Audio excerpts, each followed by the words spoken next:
नमस्कार। केंद्रीय गृह मंत्री अमित शाह अपने 2 दिवसीय दौरे और 27वीं पूर्वी क्षेत्रीय परिषद की बैठक के बाद कल शाम दिल्ली रवाना हो गए। वो तो दिल्ली चले गए, लेकिन यहाँ बीजेपी की हलचल बढ़ गई। और वो क्यों बढ़ी? क्योंकि दिल्ली रवाना होने से पहले उन्होंने बीजेपी नेताओं के साथ महत्वपूर्ण और गोपनीय बैठक की। इस बैठक में संगठन को मजबूत करने, जनता से संवाद बढ़ाने और नीतिगत मुद्दों पर एकजुटता बनाए रखने पर जोर दिया गया। ये सारी बातें तो आपने अखबारों और टीवी में देख पढ़ लिया होगा, लेकिन हम जो खबर आपको आज बताने वाले हैं वो अपने अभी तक ना कहीं सुनी होगी और ना कहीं देखी होगी। उससे पहले हमेशा की तरह हमारे पेज को लाइक और सब्सक्राइब दोनों जरूर कर दें और हाँ, बेल बटन को दबाना बिल्कुल ना भूलें। नमस्कार, मैं हूँ कुणाल सिंह और आप देख रहे हैं न्यूज़ फ्रेम।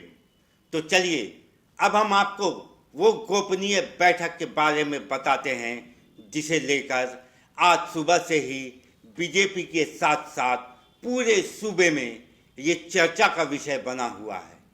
झारखंड भाजपा में नए प्रदेश अध्यक्ष की तलाश जारी है।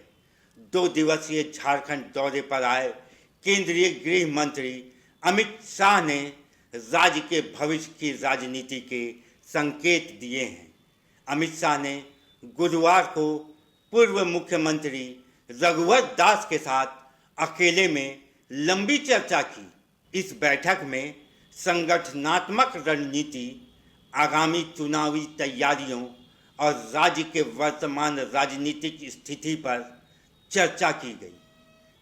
बैठक में संगठन को मजबूत करने के साथ साथ जो सबसे अहम मुद्दा था वो झारखंड के प्रदेश अध्यक्ष की खोज का ही था। इसके बाद एक और बैठक हुई जिसमें प्रदेश संगठन महामंत्री करमवीर सिंह, पूर्व मुख्यमंत्री रघुवर दास के साथ प्रदेश अध्यक्ष बाबूलाल मरांडी और पूर्व सीएम चंपई सोरेन भी मौजूद थे। इस बैठक को भी पूरी तरह से गोपनीय रखा गया था, लेकिन हमारे विश्वसनीय सूत्रों के अनुसार इसमें झारखंड और बिहार की राजनीतिक परिस्थितियों पर चर्चा की गई। साथ ही बिहार विधानसभा चुनाव में झारखंड बीजेपी नेताओं की संभावित भूमिकाओं पर भी मंथन हुआ। लेकिन पूर्व झारखंड सीएम रघुवर दास को लेकर ऐसी चर्चाएं हुई हैं कि प्रदेश अध्यक्ष को लेकर उनकी उम्मीदवारी पर मुहर लग सकती है।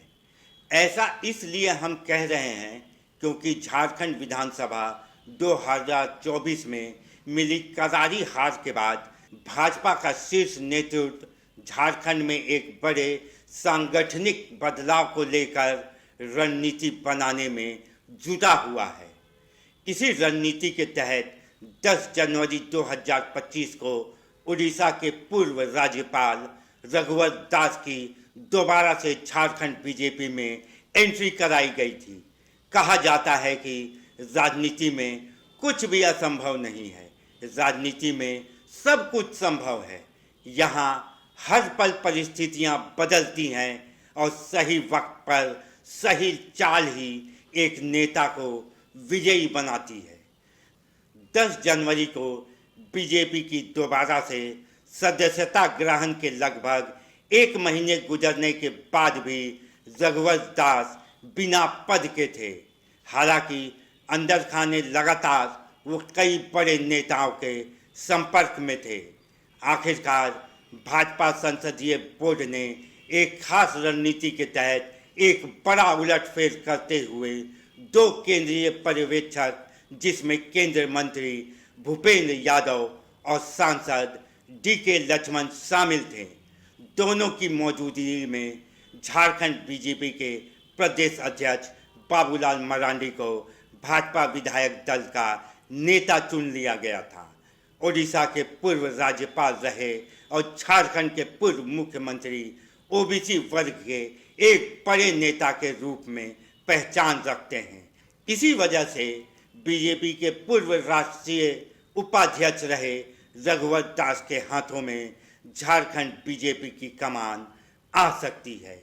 राजनीतिक जानकारों की भी माने तो रघुवर दास के सिर पर झारखंड बीजेपी के अध्यक्ष की ताजपोशी के लिए ही बाबूलाल मरांडी को भाजपा विधायक दल का नेता चुना गया था, क्योंकि बीजेपी का शीर्ष नेतृत्व अब झारखंड में ओबीसी और एसटी वोट बैंक को ध्यान में रखते हुए एक खास रणनीति के तहत इन दोनों वर्गों से आने वाले चेहरे को प्रमुख स्थान देना चाहती है।